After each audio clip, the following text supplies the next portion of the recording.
Florence, 1478. On a cool April morning, a thin veil of mist covered the city's stone-paved streets. Footsteps echoed through the narrow, cobbled alleys, fading away in the shadow of the imposing Palazzo Vecchio in Piazza della Signoria. The heart of the Renaissance beat here, a city where art, science, and ideas danced together, but also the center of intrigue, betrayal, and the ruthless game of power.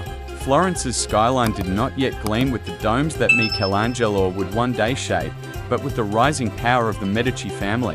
Yet while this light dazzled some, it burned the hearts of others with the fire of envy. The city sparkled with Botticelli's paintings, Leonardo's sketchbooks, and the fiery debates of philosophers, yet trembled at the whispers of plots murmured in the dim corridors of palaces and the shadowy corners of churches.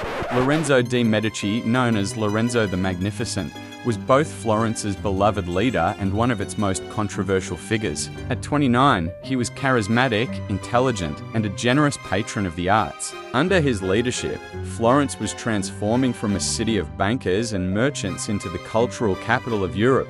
The Medici family controlled a banking empire, loaned money to kings, and even challenged the Pope. In Lorenzo's court, poets, painters, and scholars gathered, and his generosity heralded the golden age of the Renaissance. But that very generosity also made him a target. Medici power bred not only friends, but enemies.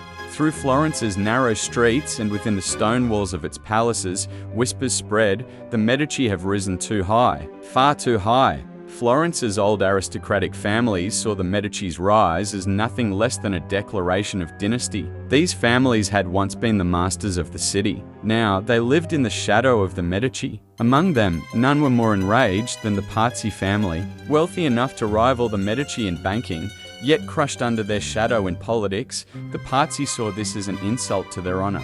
Jacopo di Pazzi, the head of the family, was a grey-bearded man with a hard gaze. Years of simmering anger had settled in his eyes. Every glance revealed the deep hatred he felt for the Medici. From the younger generation, Francesco and Guglielmo Pazzi burned with ambition and the fire of revenge. Francesco, in particular, was a cold-blooded strategist, carefully weighing every move and choosing every word with precision. To them, the Medici were not merely rivals, they were usurpers who had stolen the very soul of Florence. The Pazzi's fury was not merely a family matter. A greater conspiracy, nurtured in the shadow of the Vatican, was feeding their ambition. Pope Sixtus IV was troubled by the Medici's independent stance and their banking power. The Medici's attempts to control the Vatican's financial affairs were seen in Rome as a direct threat. Sixtus hoped that by supporting the Pazzi, he could tip the balance of power in Florence in his own favor. This support was not limited to gold. Vatican clerics stood with the Pazzi, whispering blessings over the assassination plot. One of the key figures in this conspiracy was the priest Bernardo Bandini, who, beneath his religious robes, knew well how to conceal his dagger. Thus, the plan to eliminate Lorenzo and his brother Giuliano became far more than a family vendetta. It evolved into a political and religious conspiracy. The conspiracy was taking shape in Florence's narrow streets, in the dim corners of churches, and within the secret rooms of palaces. The Pazzi carefully chose their allies, other aristocratic families of Florence, clerics sent from the Vatican, and even hired mercenaries. The plan was built on killing Lorenzo and Giuliano at the same time, erasing the Medici legacy. But this was more than just a murder. It was a move to seize control of Florence, alter the course of the Renaissance, and strengthen the Vatican's influence. Jacopo, as head of the family, calculated every step, while Francesco burned with fiery passion, consumed by the thirst for revenge. Meetings were held under the flickering glow of candlelight in the stone-walled palaces of Florence. Every word, every plan was laid with utmost care. The assassination was to take place during Easter Mass inside Florence Cathedral. In a sacred place, at a sacred moment, the blood of the Medici would be spilled.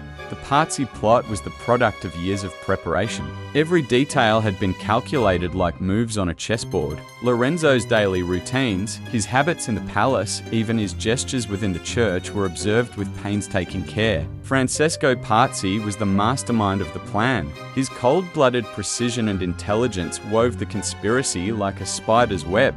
From the Vatican, the priest Bandini used his religious authority to give the assassins freedom to move within the church. Other allies, mercenaries, and minor aristocrats joined this bloody game for their own interests, some for gold, some for power, and others simply for the hatred they carried toward the Medici. Florence's streets were the silent witnesses of this intrigue. In a city where merchants shouted in the marketplaces, children ran through the cobbled alleys, and poets recited verses in the palaces, a stage for betrayal was also being set. The Pazzi knew of Lorenzo's popularity among the people. Therefore, the assassination would not be limited to simply killing him. The plan was to plunge Florence into chaos, terrify the citizens, and erase the Medici legacy in an instant. The assassins would use their positions inside the church to approach Lorenzo and Giuliano, striking in the middle of the sacred mass. The sound of the bells would herald the spilling of blood. Lorenzo was not entirely unaware of the conspiracy. Medici spies had heard the whispers circulating through the city. Yet there were so many rumors that it was difficult to tell which posed a true threat. Lorenzo had gathered loyal men around him. Poets like Angelo Poliziano served not only with their pens, but also with their swords. Still, Lorenzo's safety would be tested in Florence's crowded streets and its packed churches. He was the beloved of the people, but that very love made him an even greater target in the eyes of his enemies.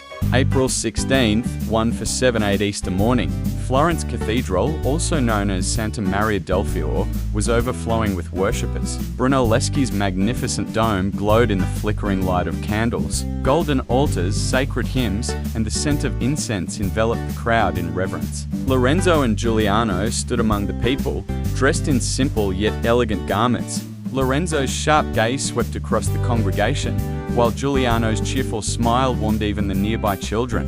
Yet the cathedral's stone walls echoed not only prayers, but also hidden intentions. The Pazzi and their allies had set their plan into flawless motion. The assassins took their places stealthily among the crowd. Bernardo Bandini, his dagger concealed beneath priestly robes, watched the service with a calm expression. Francesco Pazzi stood close to Giuliano, smiling as if a friend. Other assassins positioned themselves around Lorenzo, their swords hidden beneath cloaks. The plan was to strike at the holiest moment of the Mass during communion. The tolling of the bells would serve as the assassin's signal. The bells rang. For a moment, the air froze. And then chaos erupted. Francesco Pazzi lunged at Giuliano, plunging his dagger into the young Medici's chest. Giuliano collapsed to the ground with a scream, his blood spreading across the stone floor. At the same time, Bernardo Bandini rushed toward Lorenzo, drawing his sword. But Lorenzo, almost by instinct, drew his own blade and drove back the attacker. Screams echoed through the cathedral, candles toppled, and holy water basins crashed to the ground. Florence's most sacred place had been transformed in an instant into a battlefield. Lorenzo defended himself with swift movements. His close friend, Angelo Poliziano, shielded him, blocking a blow from one of the assassins. Though Lorenzo suffered a slight wound to his shoulder, he managed to retreat to a corner of the cathedral.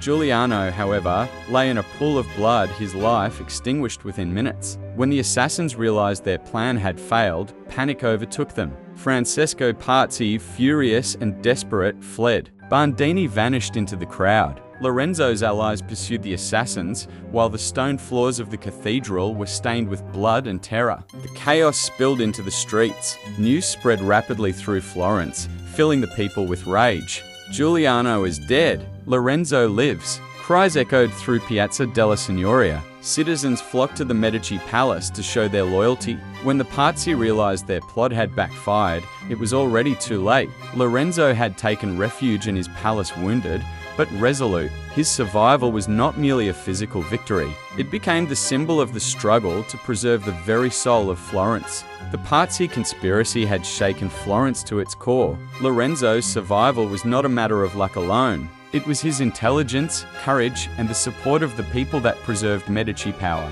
As news spread through the city's streets, the people were filled with fury. Giuliano's death plunged Florence into mourning, but their loyalty to Lorenzo only deepened. The Pazzi family soon faced the wrath of the populace. Jacopo and Francesco were executed as soon as they were captured. Others were sent into exile. The Vatican denied its role in the plot, but Lorenzo secured a diplomatic victory against the Pope. Sixtus IV had failed to break Medici power. On the contrary, Lorenzo's leadership was strengthened. After the assassination, Florence was never the same again.